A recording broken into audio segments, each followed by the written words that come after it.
بسم الله الرحمن الرحيم.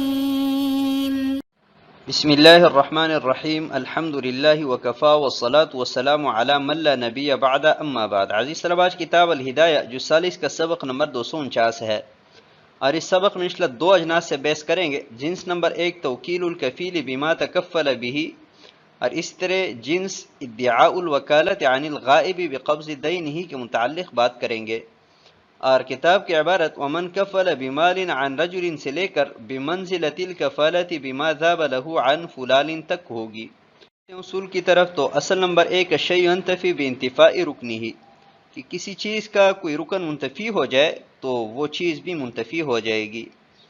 نمبر 2 الشیء ينتفی بانتفاء لازمہ، اگر کسی چیز کا کوئی لازم وہ منتفی ہو جائے تو چیز بھی منتفی ہو جائے گی. نمبر 3 الکفیل لا یصیر وکیلا، کہ کفیل وکیل نہیں بن سکتا. نمبر 4 من اقر علی نفسہ یؤخذ بہ، کہ جو شخص اپنے آپ پر اقرار کریں تو اس اقرار پر اس کا مواخذہ ہوگا. نمبر 5 ابطال الحقوق لا یجوز، کہ کسی کا حق ضائع کرنا جائز نہیں ہے. نمبر 6 القبض ینقض بفوت الغرض، کہ غرض کے فوت ہونے سے قبضہ فوت ہو جائے گا، ٹوٹ جائے گا.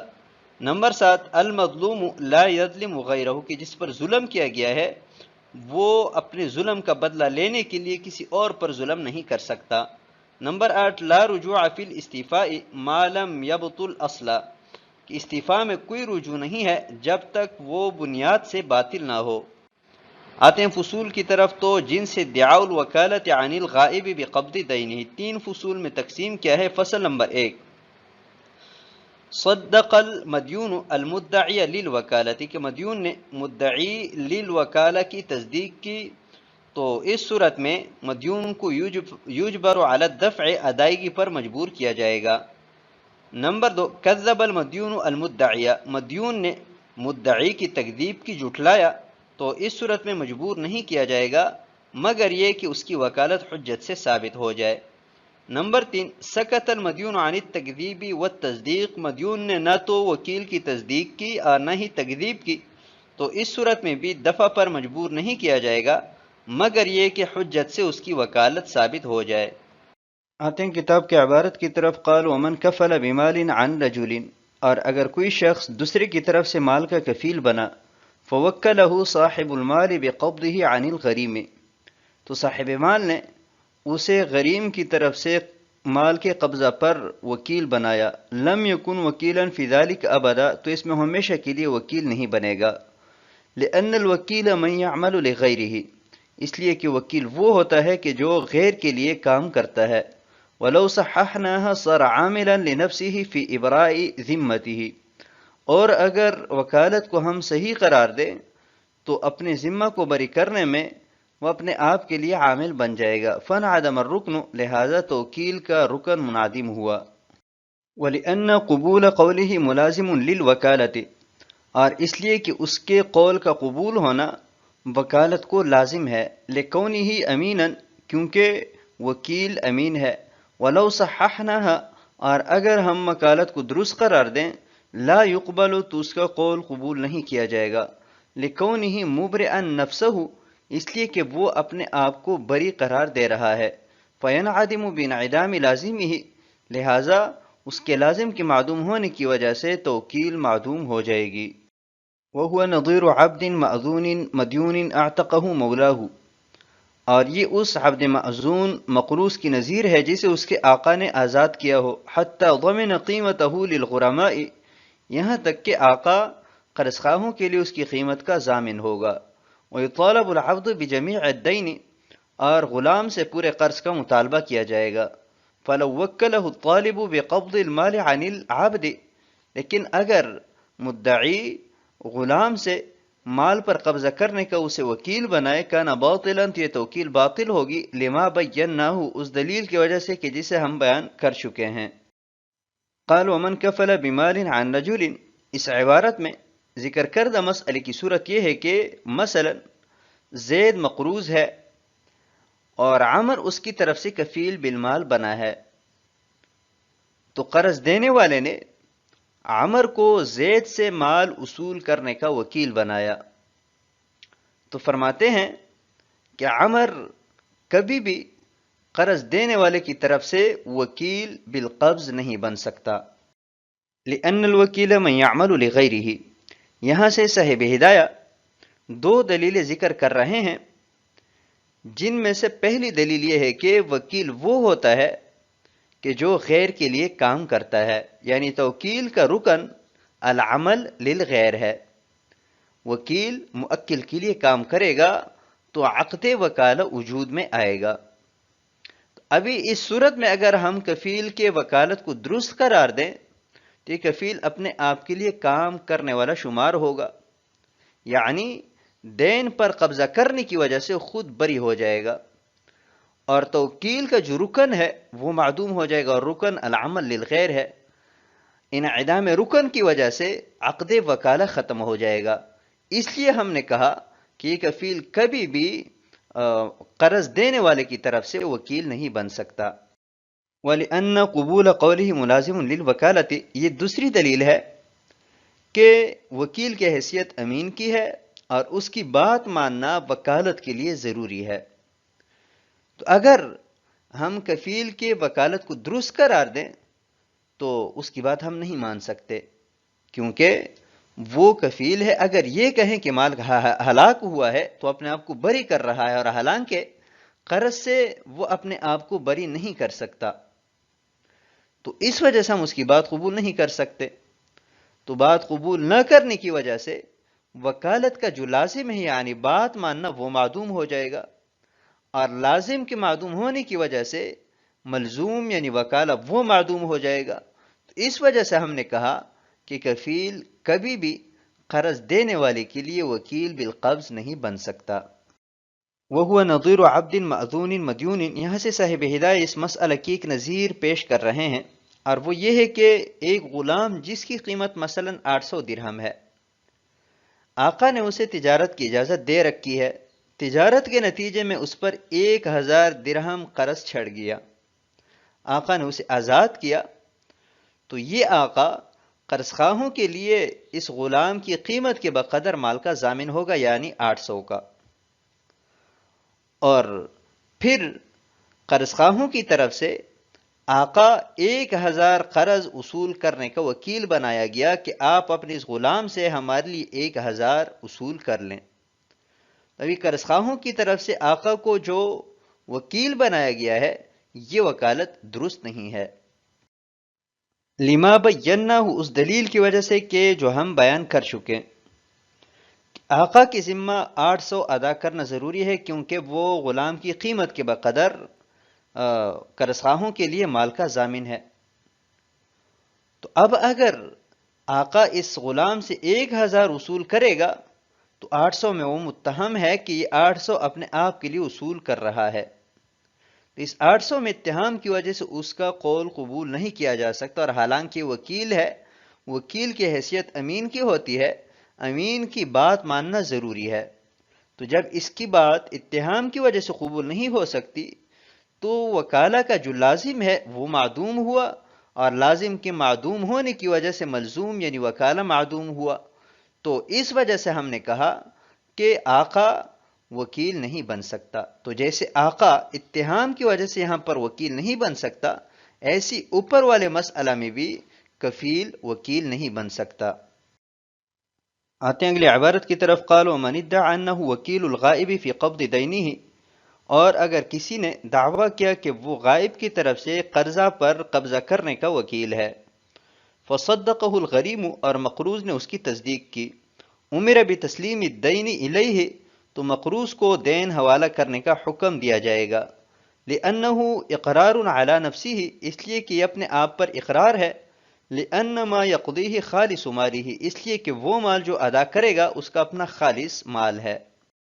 فإن حضر الغائب فصدقہ وإلا دفع الیہ الغریم الدین ثانیا، پھر اگر غائب حاضر ہوا اور اس کی تصدیق کی تو فبہا، وگرنہ مقروض دوبارہ اسے دین ادا کرے گا، لأنہ لم یثبت الاستیفاء حیث انکر الوکالۃ، وکالت کے انکار کی وجہ سے وصولی ثابت نہیں ہوئی، والقول فی ذلک قولہ مع الیمین، اور اس میں اس کا قول معتبر ہوگا قسم کے ساتھ. فیفسد الاداء، لہذا ادا فاسد ہو جائے گا. ویرجع به علی الوکیل، اور وہ وکیل پر رجوع کرے گا ان کان باقیا فی یدہ، اگر اس کے قبضہ میں باقی ہے. لأن غرضہ من الدفع براء ذمته، اس لیے کہ اس کو دینے کا مقصد ذمے کا بری ہونا تھا. ولم تحصل، اور وہ مقصد حاصل نہیں ہوا. فلہ ان ینقض قبضہ، تو اسے حق حاصل ہے کہ اس کے قبضے کو توڑ دے. قال ومن ادعى انہ وکیل الغائب، اس عبارت میں ذکر کردہ مسئلے کی صورت یہ ہے کہ ایک شخص نے دوسرے سے قرض لیا ہے، تو مقروض کے پاس ایک شخص آتا ہے اور کہتا ہے کہ قرض دہندہ نے مجھے وکیل بقبض الدین بنایا ہے. مقروض نے اس کی تصدیق کر دی، تو ابھی مقروض سے کہا جائے گا کہ آپ اسے مال حوالہ کریں.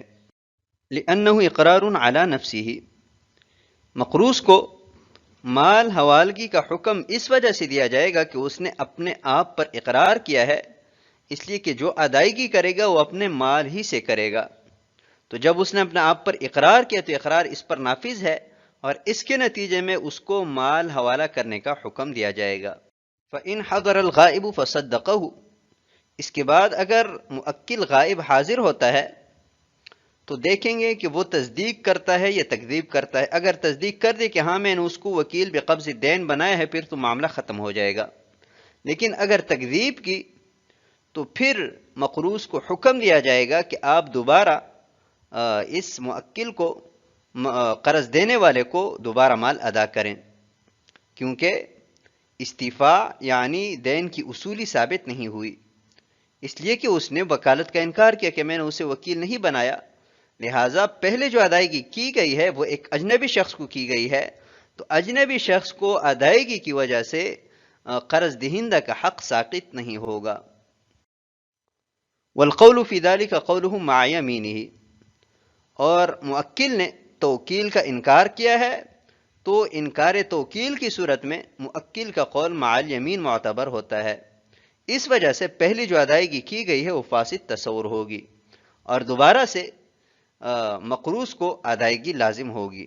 ویرجع به علی الوکیل، مقروض نے دوبارہ قرض دہندہ یعنی مؤکل کو مال ادا کیا، اس کے بعد دیکھیں گے کہ وکیل کو جو اس نے مال دیا ہے وہ وکیل کے قبضہ میں موجود ہے یا استعمال کر لیا ہے.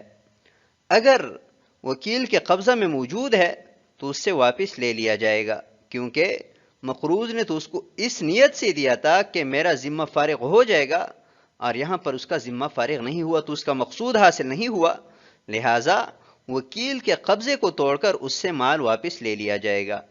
آتے ہیں اگلی عبارت کی طرف. وَإِنْ كَانَ ضَاعَ فِي يَدِهِ لَمْ يَرْجِعْ عَلَيْهِ، اور اگر مال وکیل کے قبضہ میں ضائع ہوا ہے تو مقروض وکیل پر رجوع نہیں کرے گا. لأنه بتصدیقه اعترف انه محق فی القبض، اس لیے کہ اپنی تصدیق کی وجہ سے مقروض نے اس بات کا اعتراف کیا ہے کہ وکیل قبضہ کرنے میں حق بجانب ہے. وهو مظلوم فی هذا الاخذ، اور وہ اس لینے میں مظلوم ہے. والمظلوم لا یظلم غیرہ، اور مظلوم کو یہ حق حاصل نہیں ہے کہ وہ دوسرے پر ظلم کریں. قال الا ان يكون ضمنه عند الدفع لان المأخوذ ثانيا مضمون عليه في زعمهما، وهذه كفالة اضيفت الى حالة القبض فتصح بمنزلة الكفالة بما ذاب له على فلان، مگر یہ کہ مقروض ادائیگی کے وقت وکیل کو ضامن بنائیں، اس لیے کہ مقروض سے دوبارہ لیا ہوا مال مقروض اور وکیل دونوں کے زعم میں اس پر مضمون ہے، اور یہ کفالت ہے جس کی نسبت قبضہ کی حالت کی طرف منسوب ہے، لہٰذا یہ درست ہوگا اور بما ذاب له علی فلان ان کے درجہ میں ہوگا. وَإِنْ كَانَ ضَاعَ فِي يَدِهِ، اور اگر وکیل کے قبضہ میں وہ مال ضائع ہوا ہے تو مقروض کو رجوع کا حق نہیں ہوگا، اس لیے کہ دیتے وقت مقروض نے اس بات کا اعتراف کیا تھا کہ آپ قبضہ کرنے میں حق بجانب ہے. اس اعتبار سے وکیل امین ہوا، اور امین کے قبضہ میں بلا تعدی جو مال ہلاک ہوتا ہے اس پر مالک کو رجوع کا حق حاصل نہیں ہوتا۔ وَهُوَ مَظْلُومٌ فِي هَذَا الْأَخْذِ، ابھی اگر ذہن میں سوال پیدا ہو کہ مقروض پر تو ظلم ہوا، ایک دفعہ وکیل نے مال لیا اور اس مال کا بھی کوئی ضمان نہیں ہے، دوبارہ قرض دہندہ نے اس سے مال لیا، تو فرماتے ہیں کہ ہاں یہ بات تسلیم ہے کہ وہ مظلوم ہے، لیکن مظلوم کو یہ حق حاصل نہیں ہے کہ وہ کسی دوسرے پر ظلم کرے، کیونکہ ضابطہ ہے کہ المظلوم لا یظلم غیرہ۔